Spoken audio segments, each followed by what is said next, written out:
Pour les 20 ou 25 prochaines minutes, on va maintenant donc vous parler de ce projet d'école des dirigeants. Moi, j'ai eu la chance, parce que Alain le disait, on est voisins, de voir se construire un peu tout ça depuis un an.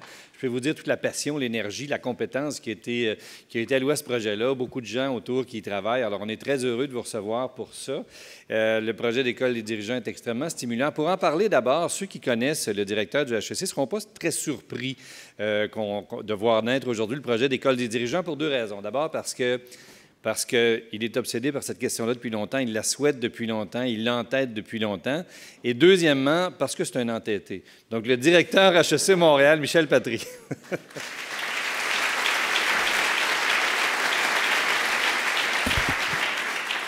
Merci, Sylvain. Chers amis, chers invités, bonsoir. Vous avez eu deux très bonnes conférences et je vous promets, je ne vais pas essayer de gâter la sauce, donc je vais être très court.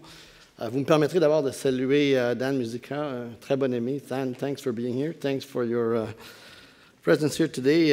We're very proud of our partnership with the conference board, and thank you very much.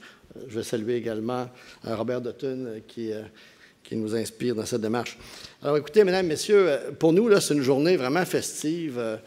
Comme le disait M. Lafrance, ça fait un bout de temps qu'on travaille à ce projet. Pour nous, c'est un véritable tournant. C'est donc avec beaucoup de fierté ce soir que nous vous présentons cette nouvelle unité de l'école des dirigeants, qui est entièrement consacrée à la formation des cadres et des dirigeants en exercice. En faisant ça, on s'inscrit dans la parfaite continuité des actions que l'école pose depuis maintenant près de 110 ans. Essentiellement, on fait trois choses. On développe des enseignements, on forme des gens. Première chose. Deuxième chose, on développe des connaissances, on les transfère dans le domaine public. Et la troisième chose, c'est qu'on rend à la communauté les services qu'elle est en droit de recevoir d'une institution publique. Et donc, en développant l'école des dirigeants, on a voulu pousser plus loin notre mission. On a voulu aller à un autre niveau. Et on a tout mis en œuvre pour revoir complètement l'ensemble de nos formations qui s'adressent à des cadres et à des dirigeants. Comme le directeur de cette école des dirigeants, Alain Gosselin, vous l'expliquera dans quelques instants, cette école va rassembler et va présenter d'une manière unifiée et intégrée l'ensemble de nos formations, qu'elles soient diplômantes ou qualifiantes, donc diplômantes qui mènent à un grade comme un MBA, ou qualifiantes, des formations qui peuvent être de courte durée, quelques jours, ou même de longue durée, une vingtaine de jours ou plus. C'est aussi sous ce chapeau qu'on va présenter tout un ensemble de services et d'outils pour le développement des cadres à nos partenaires, qu'ils soient des entreprises privées ou qu'ils soient des entreprises publiques, des organismes à but lucratif, non lucratifs, etc. En faisant ça, donc, on veut renforcer à HEC Montréal notre engagement vis-à-vis de la communauté d'affaires. Ça fait près de 60 ans et un peu plus de 60 ans que nous sommes actifs dans le domaine de la formation des cadres. Donc, ce n'est pas comme si on décidait de commencer à faire ça, mais on pense et on est persuadé qu'on peut faire mieux que ce que l'on faisait, qu'on peut aider davantage les organisations à relever les défis qui ont été évoqués dans la formation de leurs dirigeants et les accompagner. Donc, on veut accompagner les professionnels de la gestion, les accompagner pour actualiser leurs connaissances, bien sûr, parce que l'université, c'est un endroit où on développe les connaissances, où on les repousse, où on va à la frontière des connaissances, mais également pour peaufiner les pratiques et puis mettre à niveau les compétences, participer à la mise à niveau des compétences des cadres. Pour faire ça, je peux vous donner l'assurance que mes collègues n'ont ménagé aucun effort. Ça fait plus d'une année qu'on travaille à éplucher, à examiner les meilleures pratiques un peu partout dans le monde. Je sais qu'il y a au moins une trentaine d'écoles de formation de cadres au Canada, aux États-Unis, en Europe, qui ont été visitées, examinées. On a regardé les meilleures pratiques un peu partout dans le monde. Puis on est revenu aussi en se disant, on a une réalité bien particulière, on est au Québec. Comment est-ce qu'on peut utiliser notre expérience de 60 ans, les meilleures pratiques qu'il y a ailleurs, et puis arriver avec des formules innovantes. On a également écouté, parce qu'il faut faire ça, les formateurs et les hautes directions d'entreprise. Et je pense qu'Alain, dans sa présentation, a évoqué plusieurs de ces résultats de l'écoute. Par exemple, le travail qui a été fait avec le Cercle des présidents, mais beaucoup d'enquêtes qu'on a regardées. Qu'est-ce qui préoccupe? As Dan said, what wakes you up in the middle of the night? quand vous avez des cadres et des dirigeants, quand vous avez la responsabilité de développer ces talents-là dans un environnement qui est de plus en plus complexe, turbulent, changeant. C'est un grand, grand défi. Alors, nous sommes convaincus que ce qu'on va vous proposer mérite en tout cas attention, que ça va aider les organisations et les individus à réfléchir, à agir et à réussir. Et ce que nous, on met dans la balance, c'est notre expertise, c'est les 60 ans d'expérience dans la formation de dirigeants que j'ai évoqués, c'est l'expertise et l'expérience de plus de 300 professeurs et maîtres d'enseignement, consultants qui travaillent avec l'École des dirigeants. C'est une des plus grandes concentrations d'expertise en gestion, je le dis, au Canada et même dans le monde, en termes de business school, en termes de force de frappe. Il n'y a presque aucun domaine de la gestion qui est laissé dans l'ombre. Alors, on veut mettre au service de la communauté cette expertise. Je termine donc en vous invitant à prêter un peu attention. Tous ces efforts que nous avons développés, que mes collègues ont déployés, seront futiles si vous n'y trouvez pas votre compte, si vous, personnellement, vos collègues et vos organisations ne voyez pas un bénéfice là-dedans. Donc, on a fait ce pari que ce qu'on va vous présenter recèle des choses intéressantes et vous mène vers des pistes de solutions innovantes. Alors, ce que je vous invite à faire, c'est d'examiner ça sérieusement, de relever le pari et puis de nous faire signe. Ça va nous faire un grand plaisir de poursuivre la discussion avec vous. Donc, merci à tous et à toutes. Bonne fin de soirée. Je laisse à mes collègues le soin de vous présenter ce qu'est vraiment l'École des dirigeants. Merci.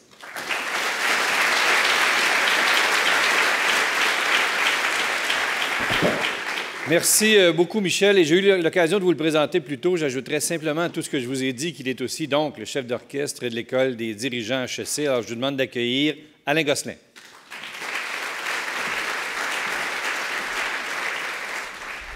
Alors, merci d'être là. Merci d'être là aussi nombreux. Effectivement, un an de travail ou à peu près à réfléchir. Michel, à peu près en même temps. L'an dernier, il m'avait vu pour que je prenne la direction de l'École des dirigeants avec un mandat d'1 an pour amener l'idée que j'ai depuis longtemps, la faire naître, la faire développer, la proposer. Alors, voilà un peu ce qu'on vous propose. Effectivement, à HEC Montréal, la partie formation des cadres, des dirigeants, c'est le nom que nous avions, est présente depuis 60 ans, quarantaine d'années aussi à l'international. Alors donc, c'est une institution, c'est quelque chose qui fonctionne relativement bien avec plus de 8000 participants par année. Et on a décidé de faire un virage important pour notre 60e anniversaire. Peut-être un mot sur l'École des dirigeants, le choix du mot. Le mot « école » s'est imposé assez rapidement. D'abord, c'est un clin d'œil à l'École des HEC, parce qu'on a pendant très, très longtemps fonctionné sous l'École des hautes études commerciales, mais quand on arrive dans un monde globalisé, c'est un peu long. Et donc, on l'a transformé en HEC Montréal. Et là, donc, c'est un clin d'œil, si vous voulez, au fait que ça fait depuis 60 ans qu'on existe et à quelque part, il y a l'école. Nous avions le mot dirigeant, formation des cadres et des dirigeants, puis on a choisi le mot dirigeant parce qu'on veut signifier en même temps qu'on tire la formation vers le haut, qu'on est très présent, on est probablement peut-être le plus gros fournisseur en matière de formation à des niveaux intermédiaires et tout, mais là, on a définitivement le goût, l'ambition de tirer la formation vers le haut, d'offrir une liste de formations qui amène la personne jusque dans le métier de dirigeant quelque part. Pour nous, c'est clair qu'on voit ça aussi comme une rue à double sens. Non seulement, évidemment, on veut que HEC, que l'École des dirigeants soit perçue comme une ressource importante où développer nos cadres, nos dirigeants, mais en même temps, nous, on apprend énormément en étant en contact avec les gens qui sont en progression vers le métier de dirigeant. Tous les gens qui enseignent vont vous dire qu'on apprend autant à partir de la discussion qu'on a avec les individus, les contacts, les sites de recherche qu'on trouve, les cas qu'on écrit après qu'on ait fait des contacts à travers la formation des cadres et des dirigeants. Donc, c'est une pratique, si vous voulez, qui va dans les deux sens. Alors, la mission qu'on s'est donnée, c'est de soutenir à la fois les individus et leurs organisations. C'est important pour voir qu'on veut fonctionner à deux niveaux. On veut être près des personnes prises une à la fois, on veut être près des organisations également. Donc, de façon personnalisée et continue, vous allez voir un peu comment on va articuler ça tout à l'heure, et dans le développement de leaders à tous les niveaux. Donc, on n'est pas seulement sur la question des dirigeants, mais on est aussi sur les gens qui sont en mouvement, en progression vers un métier de dirigeant. On veut être aussi pour l'interne, plutôt pour consommation interne, un lieu de coordination et de valorisation. Il faut savoir qu'à l'école, c'est plus de 50 centres de recherche, des pôles d'expertise. C'est une véritable fourmilière de création de connaissances. Et ces gens-là aussi ont la mission de la diffusion de leur savoir. Donc, on se veut un peu une plaque tournante où on va aider les différents groupes à diffuser, à vous donner accès au savoir. Et vous avez reçu d'ailleurs aujourd'hui une copie de la deuxième numéro de la nouvelle revue Gestion. Ça fait partie de notre plateforme également pour diffuser cette connaissance-là. Alors, notre vision, c'est d'être reconnu comme le partenaire universitaire privilégié des individus en progression et des organisations. Alors donc, c'est évident qu'il y a tout un mouvement aujourd'hui vers la création où on renforce un peu l'idée d'université corporative. Par contre, nous, on a un bassin d'experts exceptionnels. Ce que l'on veut, c'est être capable de devenir le partenaire, si vous voulez, des universités corporatives dans les organisations. Tu as fait référence, 3 mots nous animent. On les a choisis dès le départ, puis ensuite, on s'est dit, il faut qu'on développe une offre qui nous permet ça. D'abord, le mot « réfléchir ». Je l'évoquais tout à l'heure. Les gens ne cessent de nous demander un lieu de réflexion. Ils nous disent, dans notre organisation, on agit, dans notre organisation, on est en mode gestion de projet et tout, mais on a besoin d'un lieu où on va décanter, où on va échanger avec d'autres. Agir, on veut un endroit aussi où on est dans l'action. On veut un endroit où on prend des décisions, où on va éventuellement même ensemble, je vais vous en parler tout à l'heure, mais prendre une équipe de direction et l'amener pour une formation, puis en même temps session de travail, où on peut mixer ces deux éléments-là. Et bien sûr, réussir, le mot « réussir » pour nous veut dire on veut accompagner les gens à différents moments dans leur transition, même après avoir reçu une formation comme MBA. On va dire on va continuer de se parler, on va continuer de se voir parce que la route est longue. Une offre renouvelée, encore une fois, on a choisi 4 mots dès le départ et on s'est dit on va essayer de faire vivre ces 4 mots-là. On veut une offre qui est la plus exhaustive possible, qui couvre à la fois différents types de personnel, mais qui couvre différents niveaux hiérarchiques. On veut une offre intégrée qui comprend du diplômant et du qualifiant.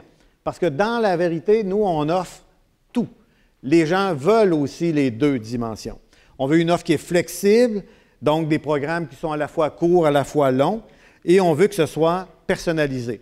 Personnalisé, on est dans la logique des parcours.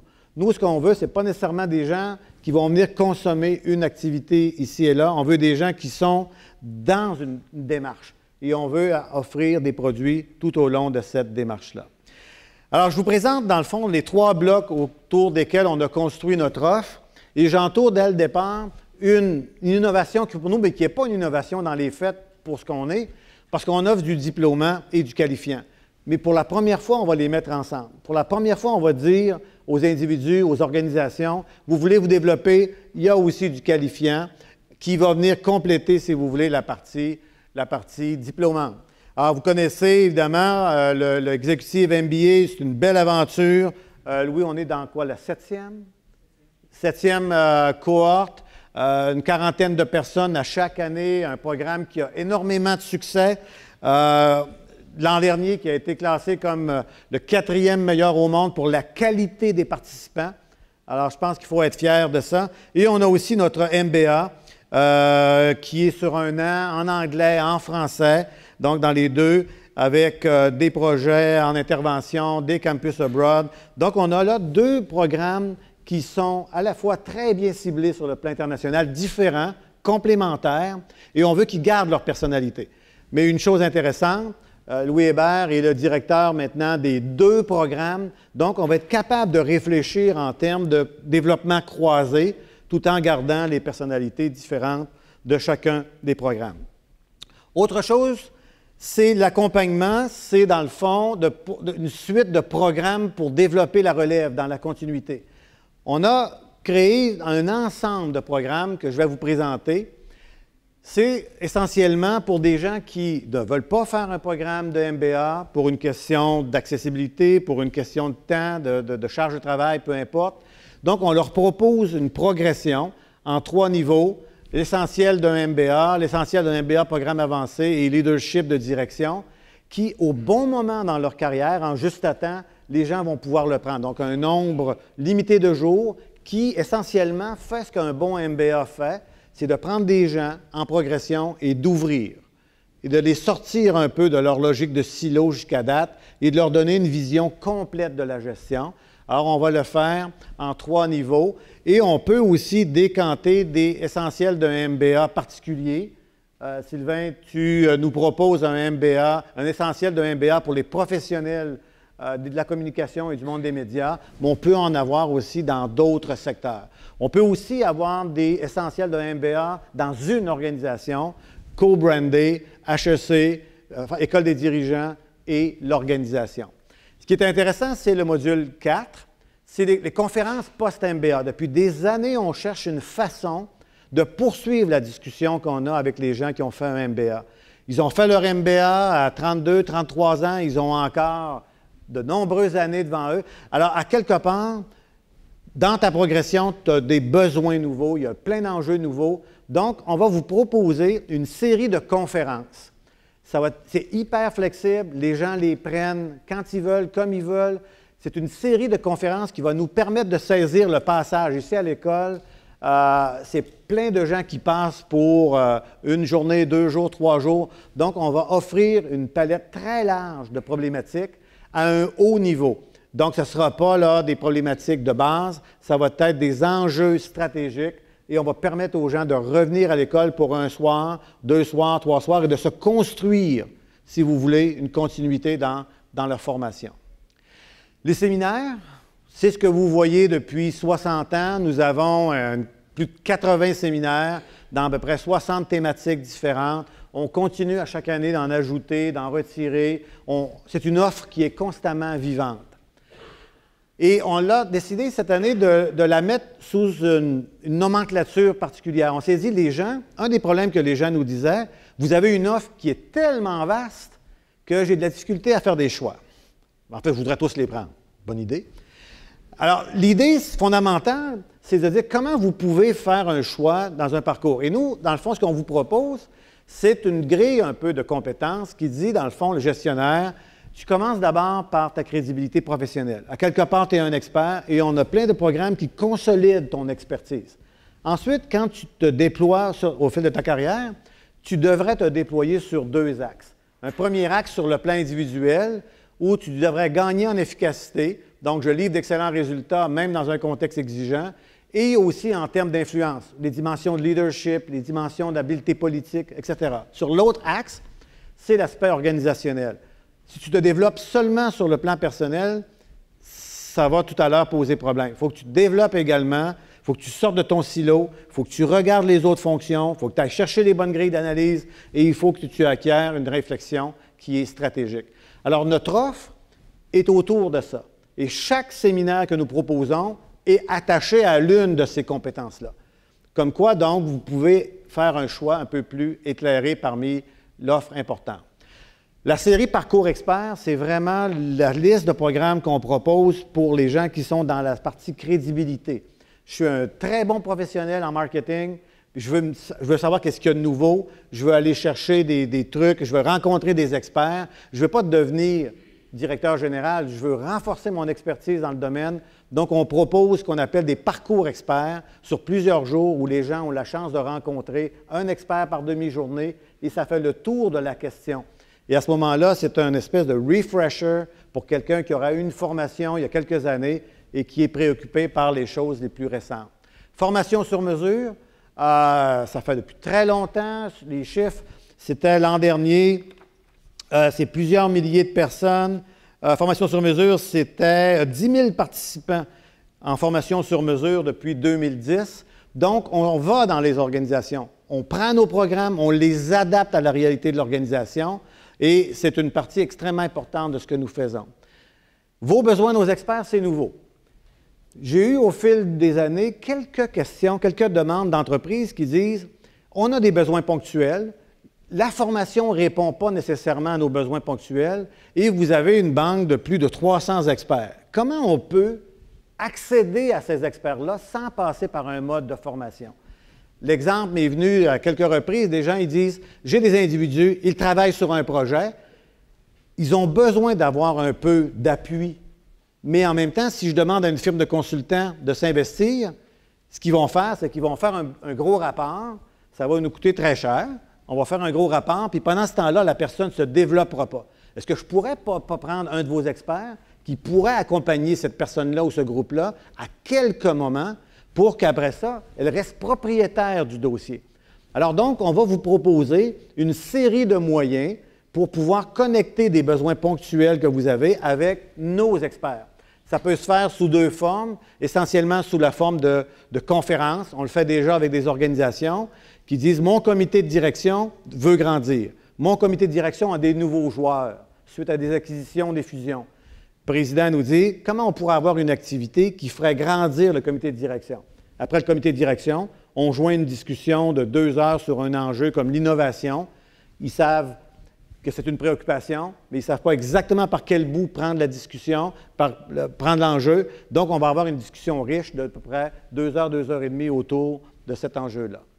L'international, il faut savoir qu'on est depuis 40 ans présent à l'étranger dans une trentaine de pays. On est déjà extrêmement présent en Europe, en Asie. Et ce qu'on veut, par contre, c'est ajouter un volet. C'est accompagner les entreprises d'ici qui sont en train de se déployer à l'international. On pense par exemple à une activité qu'on a au MBA, qu'on appelle des Campus Abroad, où on prend nos individus au MBA et on les amène à, je pense, 5 ou 6 endroits maintenant, Dubaï, de la Chine, Calgary, on les amène à toutes sortes d'endroits, dans toutes sortes de secteurs. On pourrait offrir la même chose aux organisations qui se déploient à l'étranger. On a une excellente pratique à l'intérieur de ça. Le dernier point, c'est l'école d'été Barcelone, Montréal-Barcelone, qui démarre très bientôt. C'est un beau succès, ça fait 7 ans, 2 semaines, une semaine à Montréal, une semaine à Barcelone, autour de l'industrie de la créativité, autour de revoir son modèle d'affaires. C'est un succès extraordinaire. Alors donc, c'est le genre de programme qu'on peut développer aussi dans les organisations. Pour terminer, dans notre stratégie de croissance, dans notre stratégie, on a les partenariats. Il faut savoir qu'HEC est en partenariat avec, c'est rendu combien maintenant? 200, combien d'institutions avec lesquelles on est en partenariat? 125 institutions sur tous les continents. On peut faire bénéficier des organisations de ces interventions-là. Alors, le club entreprise, c'est ce qu'on a créé, c'est ce qu'on renforce. Donc, on vise plusieurs dizaines d'organisations qui bâtissent avec nous un contrat relativement solide de co-création de connaissances et de développement de produits sur mesure dans leur organisation. Donc, en même temps, on peut accompagner des individus dans l'organisation, on accompagne l'organisation aussi dans le développement de produits spécifiques. Les individus, on en a parlé, les institutions, le Conference Board en est une, les ordres professionnels, la Caisse de dépôt, Fonds de solidarité, ce sont toutes des organisations qui travaillent avec nous à développer des produits de formation.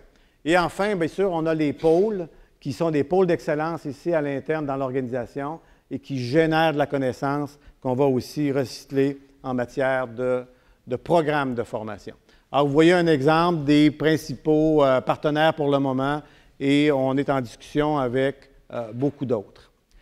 Alors voilà, je voulais présenter rapidement à peu près tout ce qu'on essaie de faire. Pour nous, c'est le début de quelque chose. On est vraiment dans l'idée de la co-création avec les organisations. Merci.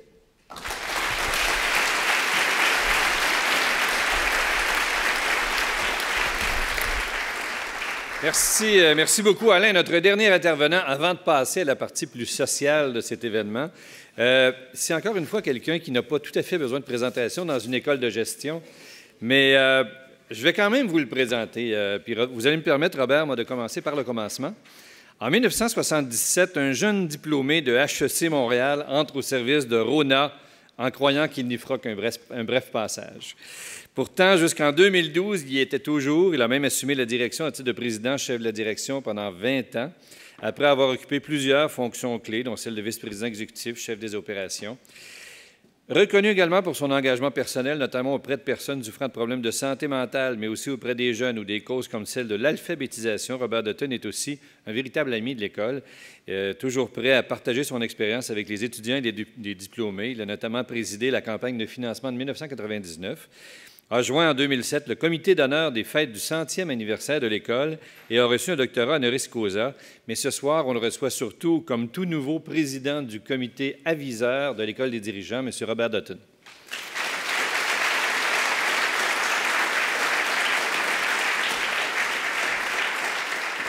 Merci Sylvain, Monsieur le directeur, Monsieur Patry, Monsieur le directeur de l'École des dirigeants, Alain Gosselin, distingués invités, Mesdames et Messieurs. En partant, je vais vous dire que quand j'écoute Alain, là, Gosselin parler plus que 15 minutes, j'ai juste envie d'enlever mon veston, lever mes manches, dire on commence-tu, on commence-tu. Au fil de ma carrière, une conviction s'est imposée à moi, devenue plus ferme avec le temps, c'est que toute entreprise, peu importe son secteur d'activité, repose sur une et une seule ressource, le talent. Bien sûr, il n'y a pas de mine sans filon. Un filon ne vient une mine que lorsque le génie des hommes ou des femmes le trouve. Il trouve aussi comment en faire une exploitation économique et responsable. Il n'y a pas d'usine sans machine, il n'y a pas de banque sans capitaux, il n'y a pas d'exploitation agricole sans terre. Mais ce qui fait l'entreprise, ce n'est ni la machine, ni les capitaux, ni le sol, ni le sous-sol. C'est l'imagination, l'énergie, la discipline d'un groupe de femmes et d'hommes mobilisés autour d'un objectif et son savoir-faire. C'est vrai pour CGI, c'est vrai pour Couche-Tard, c'est vrai de Cascade, c'est vrai des industries Lassonde, comme c'est vrai de la boulangerie du coin qui deviendra peut-être un jour un nouveau premier moisson. Le talent ne se trouve pas, il se cultive. Bien sûr, on connaît tous des anecdotes concernant des drop-outs qui deviennent des entrepreneurs à succès, les Steve Jobs et Richard Branson, mais il s'agit justement d'anecdotes.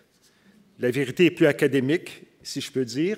Selon une enquête commanditée par la Kauffman Foundation auprès de 549 fondateurs d'entreprises aux États-Unis, 75 % d'entre eux se classaient parmi le top 30 % de leur classe à l'école secondaire. Plus de 95 % détiennent au moins un diplôme universitaire de premier cycle et 47 % détiennent une maîtrise ou davantage. Bref, l'anti-dropout. Voilà pour les entrepreneurs. Quant aux dirigeants des grandes entreprises, là aussi, les diplômes universitaires y sont largement majoritaires. Le rendement des investissements en éducation n'est plus à démontrer. L'éducation est payante pour l'étudiant, payante pour son employeur et payante pour la société en général.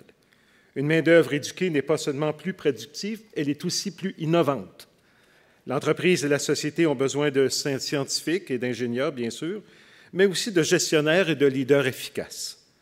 La gestion et le leadership demandent du talent. Comme les mathématiques, la gestion et le leadership s'apprennent. Ils demandent un savoir, un savoir-faire et un savoir-être qui s'acquièrent. HEC Montréal répond à ce besoin. Elle produit de la formation, mieux, elle produit des gestionnaires à la tête bien faite, comme dirait Montaigne. Elle transmet de la science et, je le crois, intimement de la conscience. Comme toute bonne entreprise, HEC Montréal a fait le constat que son marché, et j'assume le mot, que son marché est constitué d'une multitude de segments différents. Parce qu'aucune entreprise ne peut survivre si elle attend que ses clients s'adaptent à elle plutôt que le contraire. Or, en matière de tête bien faite, les dirigeants et les entreprises ont des besoins et des ressources différentes. L'École des dirigeants est la réponse des HEC Montréal à cette diversité. L'École des dirigeants utilise de façon optimale les ressources des HEC en déclinant dans un menu de programmes riches et variés qu'Alain vient nous présenter au cœur de son excellence. Le savoir en gestion et sa pédagogie. Évidemment, je suis près du programme MBA exécutif, qui est, à mon avis, exceptionnel, mais l'École, on le voit, va offrir maintenant le MBA, le parcours du dirigeant d'impact, des séminaires, de la formation sur mesure. Bref, une multitude d'offres flexibles, mais surtout bien adaptées aux besoins des entreprises.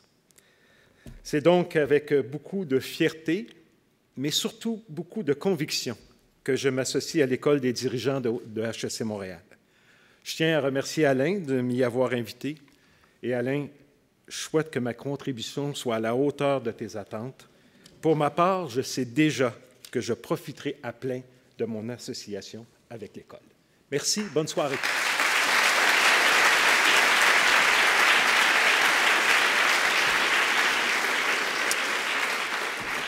Ben voilà, et c'est pas terminé parce qu'il nous reste à échanger. Donc, je vais vous inviter dans une seconde à ce qu'on se retrouve tous en haut tout près pour prendre un verre et échanger avec tous les gens de l'école qui sont ici.